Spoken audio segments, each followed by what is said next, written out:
well, shit. So that took a while to clean up, but I'm not going to keep you waiting. I would say buy either one of these. Whatever one you can get cheaper, go ahead and buy it. Certainly this one seems to be all over eBay for reasonably cheap. The problem I had was finding one that would ship to Northern Ireland. It took it like 4 weeks to land in. This one was off AliExpress and it came in 2 or 3 weeks, I think. Something like that, you know. So trying to get stuff that's buying them cheap as possible. Obviously you can buy them, I think, next day delivery off Amazon, but they're way more expensive, and seriously sod that. I don't need them that much. This one, much better build quality. The quality of the rubber on the top is much nicer than this one, and the plastic feels nicer. It's just nicer bit of kit. But this one I think is a little bit cheaper, and it also has the suction cups in the bottom, which means that when you push it down, it's not going anywhere. This one doesn't have suction cups. It's got little rubber feet, but if you just do this, it does move a little bit by itself. So the rubber suction feet are actually a really nice little touch in this one. So which one am I going to use as my normal benchtop one? Probably the black one, just because it's got those little rubber feet. But we'll see. And hang on, what about desk space? How much desk space do they take up each? Let's have a little look. So you can see the black one is possibly slightly smaller on the desktop. So if that's an important issue, this one.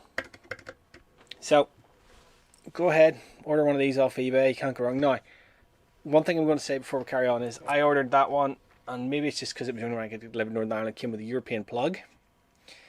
And we all know the superiority of the British plug. There is no argument on this. It is true. Tom Scott has said it. Everyone says it. It is true. So all you need to do is find a power supply that fits in here. So these are normal largish barrel jacks.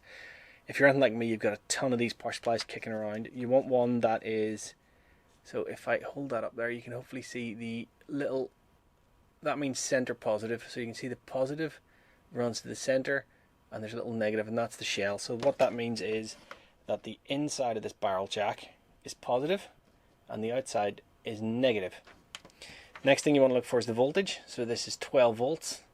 So you need one that will deliver 12 volts, and the current rating is basically it needs at least 1 amp. So if you've got a slightly larger one of these that has the same jack that fits that, it's 12 volts, it's center positive, but it says 2 amps, it's fine. It's not going to push 2 amps down. It just means it can deliver up to 2 amps. This one's up to 1 amp. So if I tried to plug something that needed 2 amps into this, the power supply would very quickly overheat and break. So if you're unlike me, you're coming down with little power bricks. I've got a couple of little containers full of them because I never throw a power brick out. Never. Just the whole idea of that just offends me on many levels. So that one's not on. That one's on. Oh yeah. Right. Let's get ready to rumble, or at the very least shake. Right. So the first thing we're going to do today is have a look at see what you get in the boxes for this one. So we'll start with the other one, not that one. So right away in, there the way in. So I haven't opened these up yet, so I don't know what you get. But I will say that this box is a wee bit lighter, so I'm not expecting this one to be as good. Yes. And power supply, so empty box, and then get out of the way. In this one, nicer box, definitely nicer box. A 12 volt, 12 volt, yep. So this one's definitely nicer packaged, and feels a little sturdier, but we'll see. Haha, instruction manual. Yes. And happy 5-star, thank you for your purchase. So we don't need that. So you can see from above, hang on, what's that? Oh, that's the instructions. We'll pop that back up there. So let's just put grab the other power supply out of its little packet. I don't know if this one's a EU one. Yeah, it is. Thought it would be. EU. 12 volts, 1 amp. So that is the same as this one. 12 volt, 1 amp. So yeah, same barrel connector. And always double check with power supplies. You can see there you've got the little symbol for the positive center tap. And yeah, that power supply rattles. That fills me full of confidence. So that one again is center tapped positive, so these will work fine. I also have some other 12 volt power supplies that I might be more confident using, but we'll have a look at these for now. Ooh, that feels cheap.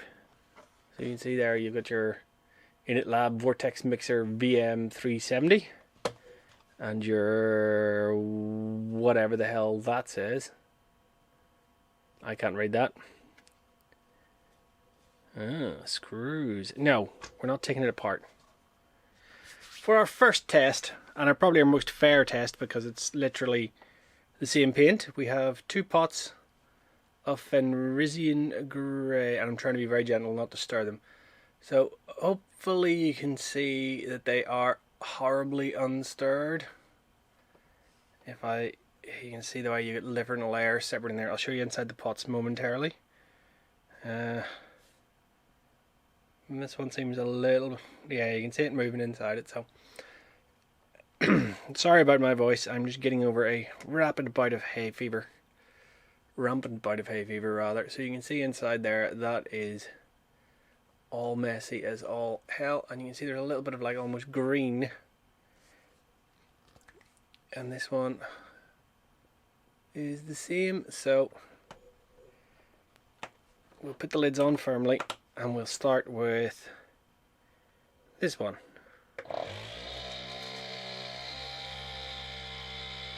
Oh yeah. Of course, it does help if I remember I'm left-handed and the camera is on the left, so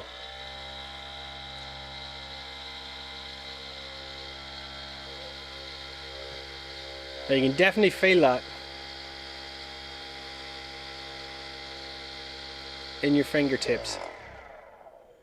And well, that's looking well mixed. If we open this up now, ooh, very nice. So let's switch our power supply. So I'm just using the one that came with this one because it's the one with the actual British plug on it. And then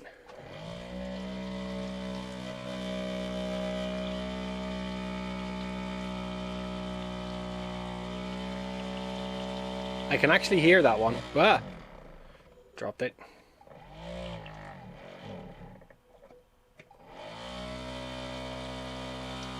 You can hear it sloshing around inside, at least I can.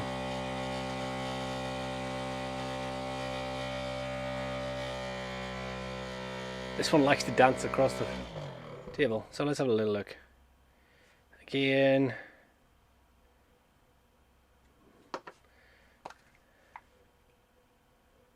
Nice and mixed. So you can see what both of these work well. So I would say at this point, oh yeah, your wife would like that. Anyway, at this point, whichever one you want, I think. So that's pretty much why I got 2, just to see which one was better, and they both seem to work fine, so get whatever. So let's try Ulthuan Grey on this one. It'd be nice if you didn't have to hold them down. You can feel it in your fingertips a little bit. Let's pop it in upside down. You do need to push down quite firmly. What was that? Oh, that was my monitoring phone, where I monitor my camera. Well, it's still, that one's still a little bit lumpy. I don't know if you can see that or not. So let's give it another little blast. Sorry, forgot. Sorry. Alright, let's see how good this is. Still a little bit lumpy, so I'm going to try one little thing. I have here my supply of agitators, which are little, I think it's called hematite. Yeah, hematite beads. They're little iron oxide beads, I think, for jewellery making, but drop one in there.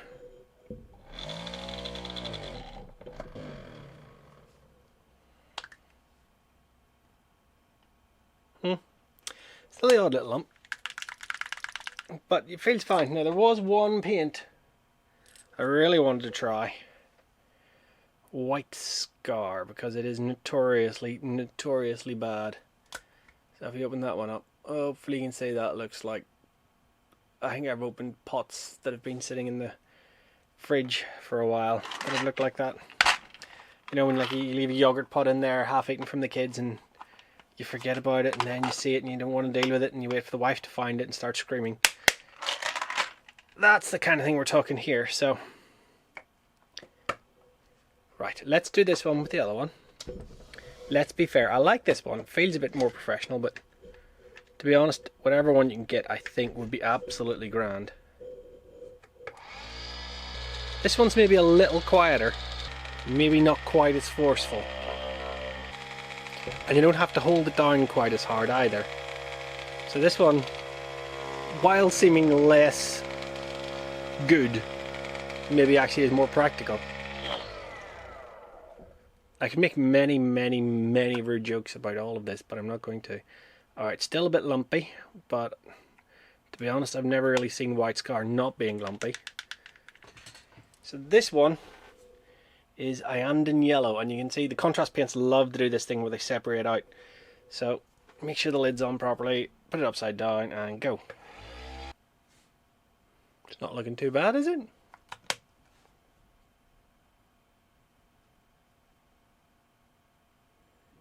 I mean, there's still maybe some residue on the bottom, but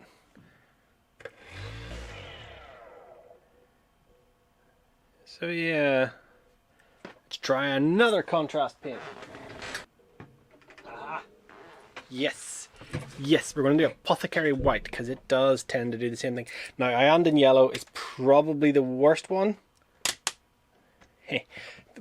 Yeah, the Iyanden Yellow is probably the worst contrast paint I've seen for separating out into layers. So let's try the Apothecary White, which does similar things. So nice and centered. Now it is a drawback to this that you can't just let it run. You do have to hold it. I mean, it's maybe not quite 100% mixed yet, so this one feels more powerful. It really does. You have to hold it down harder. You can really feel it in your finger.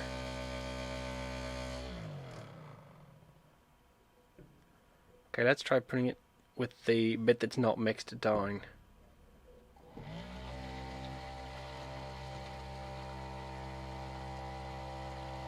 So I have no real expertise in how to do this. I don't know any chemists, because they would be the one who would use this in the lab. You see, it is a lab Vortex mixer. And this one does like to move across the bench.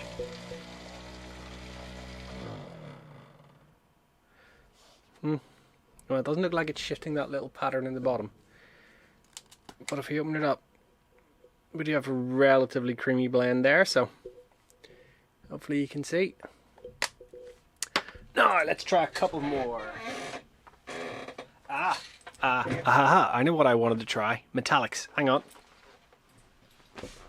Okay. You'd think I would have these ready, but no. Didn't have these ready.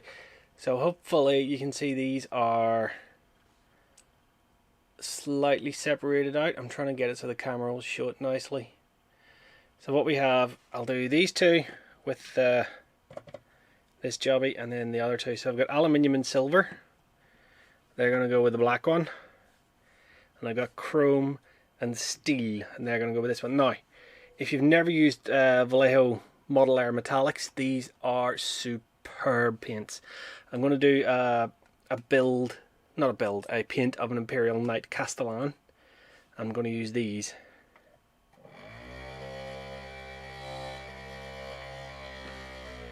Oh, I am so sorry, but I am left-handed. It's just force of nature.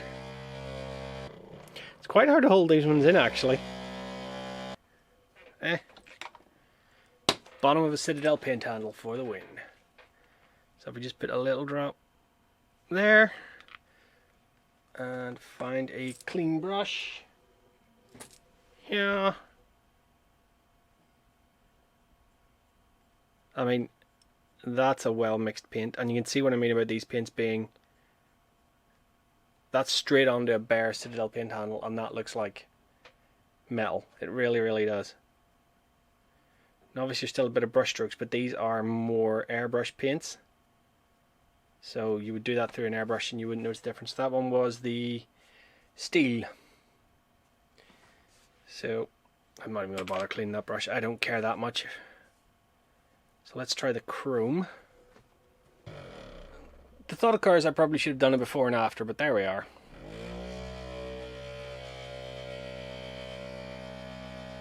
But let's do a quick one. So that'll do that one. No handshaking. Just... Are we blocked?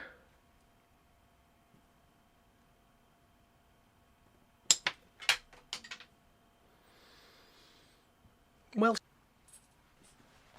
right, I'm back, baby. Yeah, this room is now a mess. It was a mess already, and then I went and did that. So we've got Auric Armor Gold, which I may or may not have thinned down with my patented recipe. Yeah, so that's been thinned down. So what I do with some of my paints is add a little bit of medium to the pot. So a bit of medium and a bit of water to thin it down. Usually with the metallics it's a gloss medium. And then we've got Gehenna's Gold, which is looking very pretty in its pot. Likewise, you can see that one's been thinned down. That's a lovely pink colour actually. Might look a bit orange in camera, but it's definitely pink in real life. And then we've got some Lead Belcher, which as you can see is in a new pot. And it is terrible. So that hasn't been thinned at all. So we'll do that one with the blue one. And we'll do... So let's start off with Auric Armor Gold. So let's move it nice in the middle.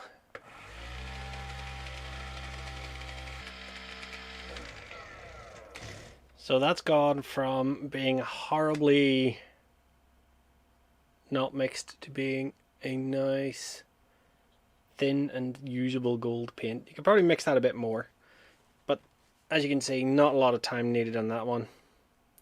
So let's do the Gehenna's Gold with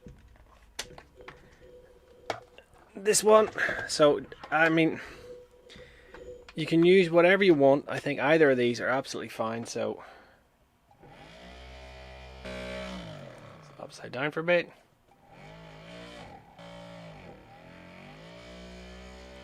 Seems harder to find the sweet spot with this blue one. The black one, you can literally just click it in and away it goes. This one seems to misbehave sometimes. Hopefully you can see how it works. It works effectively by doing that, not rotating the pot. Sort of like that. So again, a very nice creamy gold. So I like, as I said, I do like to thin mine down in the pot. So let's remind ourselves what the Lead Belcher looked like. So when you can see there, you have the medium separated from the paint and everything. So you can sort of make it out on the side of the pot there. So hopefully we'll be able to see it as we go.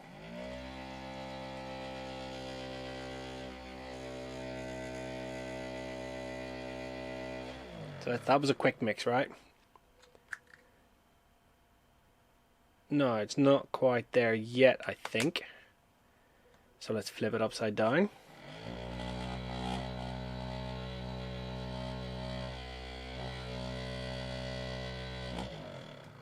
And back upright. Nearly there, I would say. Might need a bit more.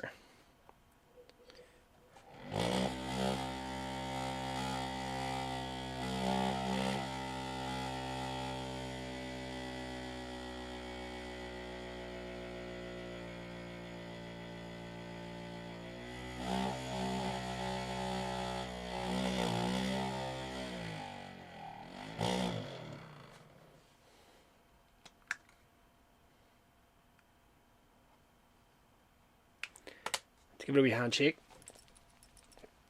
I mean, it still feels, this is why I like to thin my metallics. Yeah. You still need to give it a bit of a handshake at the end there, just to give it that final mix. But what I'm going to do with this is throw in one of my little hematite beads. Now, I prefer these to ball bearings, purely because I could never find ball bearings that were stainless steel. They were always steel. And for reference, if you put a steel ball bearing in, even though it's shiny, you will end up with something like this. Ask me how I know, boys and girls. Yes, I did do that and then had to throw out an entire pot of paint when I realised the thing was rusting. So one thing I would say is you do need to make sure your lid's on, but then again, if you're shaking the paint, the same thing is true.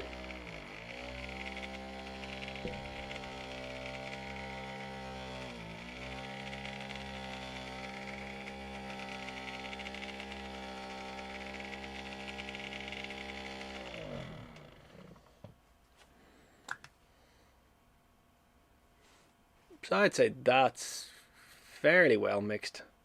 Certainly usable at that point. But you can hear how thick the paint is.